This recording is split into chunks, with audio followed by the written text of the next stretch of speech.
Saya mau tanya, bagaimana kepemimpinan politikus dalam keluarga Romo? Ada ke Romo?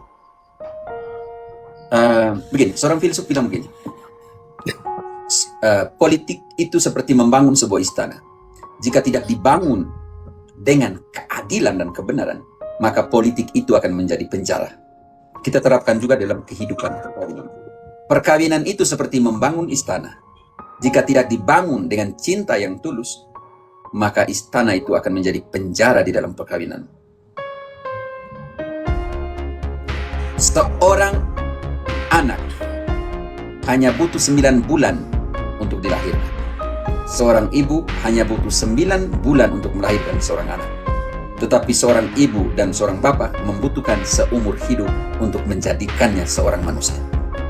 Pemimpin tidak lahir pemimpin. Pemimpin dijadikan pemimpin.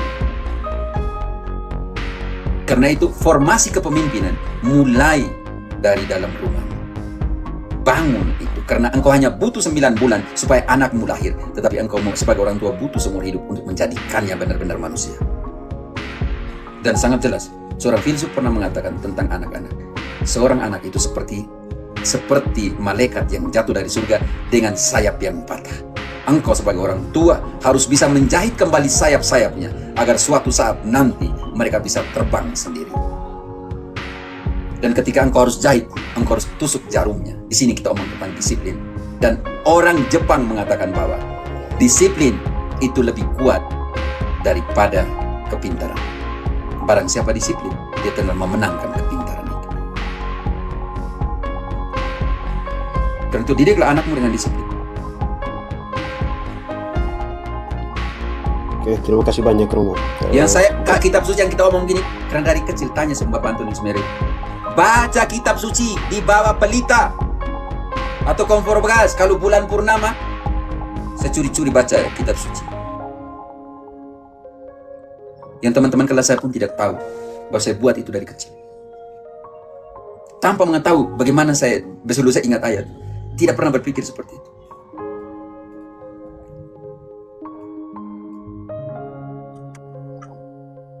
Ingat, jadikanlah rumah tanggamu, jadikanlah rumahmu, jadikanlah keluargamu sebagai tempat pertama pembinaan agar anakmu sungguh-sungguh menjadi manusia.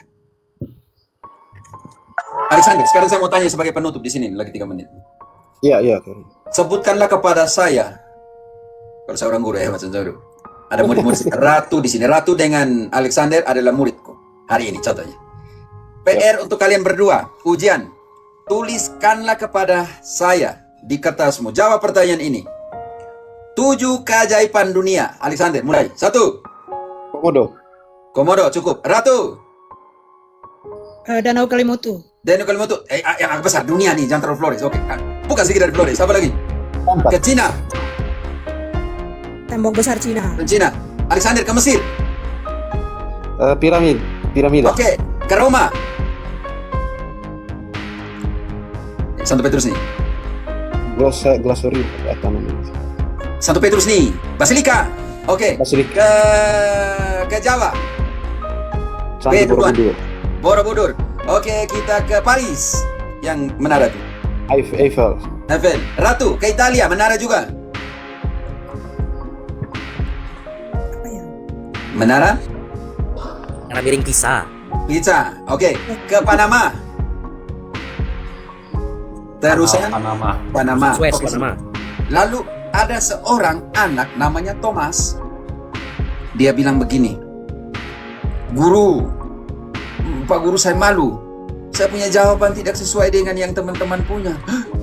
Gurunya kaget. Kenapa lagi engkau?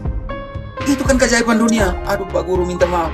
Saya tulis tadi, keajaiban dunia adalah dapat mendengar, dapat melihat, dapat berbicara, dapat bekerja dengan tangan, dapat berjalan dengan kaki, dan terlebih dapat mencintai dengan hati. Alexander, keajaiban dunia tidak ada di luar dirimu, di dalam diri. Latihlah anakmu supaya bisa melihat dengan benar. Latihlah anakmu supaya mendengar. Latihlah anakmu supaya berjalan di dalam kebenaran. Dan latihlah anakmu, keluargamu, supaya bekerja yang benar. Kita lebih melihat keajaiban ada di luar diri kita daripada keajaiban ada di dalam diri pribadi masing-masing yang adalah keluarga. Bentuklah dia.